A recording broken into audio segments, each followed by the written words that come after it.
If you love Baltimore sports, you'll love WNST.net. And away we go. Welcome, ladies and gentlemen. This is the Stephen D. Report here on WNST 1570 AM and WNST 1570.net. Right now, I am going to talk to you about something that's very important to a lot of the listeners out there, and that is the Baltimore Orioles roster. A lot of people don't realize that, in order to make a playoff push, a big thing baseball teams have to worry about is their starting rotation and what their bench is going to look like come September and going into the postseason. Last night, a very good stat came out, and one of the stats was this year the Baltimore Orioles have used 61 different lineups. That's tied for 7th among the American League. They have had 3 starting catchers, 4 different starting first basemen, 3 different starting second basemen, 2 different shortstops, 5 different third basemen, which is where most of our errors have come this year, which personally, and we'll get around to this, I think that's something that we need to address come trade deadline is going out and getting a corner infield. If you read one of my blogs earlier this week, I talked about that and said that the corner infield, if we're going to make a playoff push, if the Baltimore Orioles are going to make a playoff push, I say I'm a fan, I'm part of the fan base, are going to make a playoff push, then that's one of the things that they have to go out and address. Getting a real first baseman and getting a real third baseman. We have 8 different starting left field. A lot of that has to do with injuries to Nolan Reimold and Nick Markakis, and a lot of the roster moves that we've had. Ryan Flaherty, Steve Tollison, Xavier Avery, a lot of those guys have come up back and forth. The only place that we haven't had more than one starting position is a guy by the name of Adam Jones in center field. Maybe you've heard of him. We just signed him to a long contract extension, and he's the cornerstone of the franchise here in Baltimore. So I'm very excited about that. And then in right field, we've had 6 different starting positions. And then for the DH, just now acquiring Jim told me, we've had 9 different people play DH. That's tied for 3rd among the American League.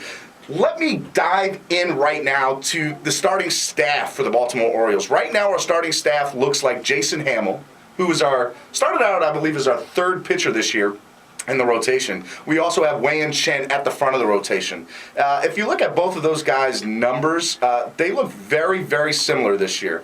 Right now, both of them actually at the moment have a decent ERA for starting pitchers. Jason Hamill has a 3.43 ERA. Didn't help last night. Last night was such a tough game to watch. I stayed up last night, real late, past my bedtime. And my wife even stayed up, which she doesn't normally stay up past that time. She's got to go to sleep. And we watched. It was tough. Jason Hamill pitched such a great game, and in the 7th inning to see what had happened, it was really a bummer. I know Twitter blew up just like saying, good night, yep, going to bed, typical Orioles. But what I want people to realize is, guess what? We're in a playoff hunt on July 3rd. When was the last time Baltimore Orioles fans and the Baltimore Orioles have been able to say that? They haven't been able to say that a lot lately at all. And if you keep on going into the starting rotation, which is going to be something that is going to be key for us in the cornerstone of making a playoff push, Jake Arrieta, who's been off and on. I listened to Nestor yesterday, and Nestor had talked about Jake Arrieta and Tommy Hunter as 2 guys who couldn't really bring the stuff together. He had mentioned that one of those things that Tommy Hunter couldn't do was a mental aspect, and Arrieta's, if I'm correct in saying, was more of that first pitch strike. I'm going to have to disagree just because their numbers are so similar. And a big reason for that is a big stat that I'm going to bring up. The most earned runs on this Baltimore Orioles starting pitching staff this year is by Jake Arrieta, who's given up 63 earned runs. I'm going to say that again, 63 earned runs. For a guy who started our opening day and looked so promising, that's really disappointing. And to make a playoff push, you just, especially I know it's only half the season, you got to have a guy who's better than that. That's why we're bringing up a guy by the name of Chris Tillman, coming up on Wednesday, I believe, if I'm looking at it correctly. Chris Tillman on Wednesday, up at the 4 o'clock time. Chris Tillman will be starting, and I'm very excited about Chris Tillman because if you look at his numbers in the minors, and his numbers are very similar to Jason Hamill's in the majors, and I know that's an apples and oranges comparison. Chris Tillman has pitched 89 and 1/3 innings, and he's only given up 36 earned runs. So the complete opposite of Arrieta. 30 walks, though, but he's also struck out 92 batters.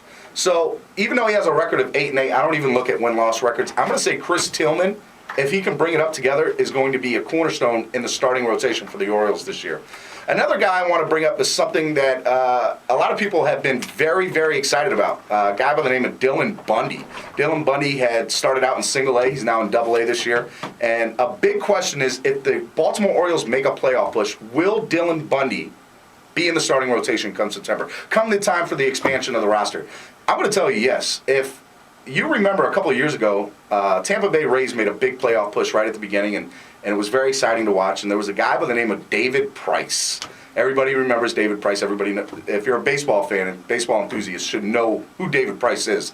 David Price made a playoff push from single A, double A, triple A, and then when they expanded the rosters in September, came up. And I think that's going to be Dylan Bundy. A lot of the scouts say he has the stuff already to be pitching in the majors. It's just a matter of getting his arm strength together to pitch that many innings in a season. So to go back to the starting rotation, I think by the end of the year, if we're still in a playoff hunt, you can see Hamill, Wei-Yin Chin, Chris Tillman, Dylan Bundy, and if we go out and get a back of the end of rotation specialist, somebody who can be that fourth or fifth starter. We don't have to go out and get a Ryan Dempster. We don't have to go out and get a Zach Greinke. We don't have to go out and give up young, youthful talent to go out and get a big-name pitcher to make a playoff push, to be legitimate contenders this postseason, or next postseason for that matter. You don't have to do that. There's a lot of young talent in the minor league system for the Baltimore Orioles, like Steve Johnson, who I'm dying to see pitch. I really want to see if this kid has the stuff.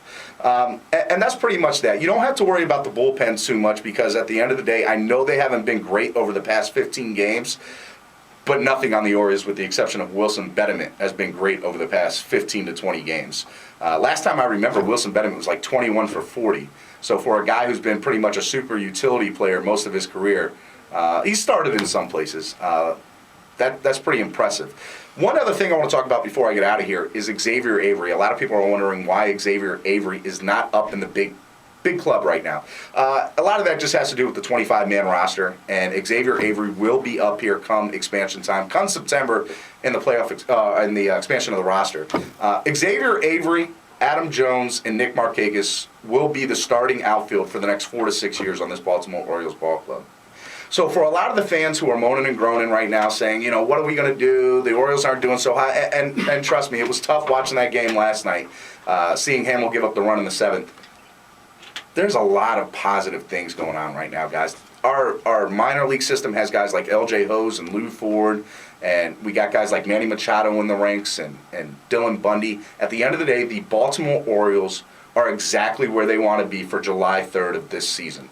And they're doing a lot better than they have for the past 14 seasons. So if there's one thing that the Stephen D. Report can say to you, it's that, you know what, just stick with them. Let's just see where they go. We got a lot of the season left to go. And even if we don't make the playoffs this year, I'm guaranteeing you a 500 or better season. And that's the Stephen D. Report. You can follow me on Twitter at Stephen D. Report. Also, if you want the results, the reaction, that's the Stephen D. Report. If you love Baltimore sports, you'll love WNST.net.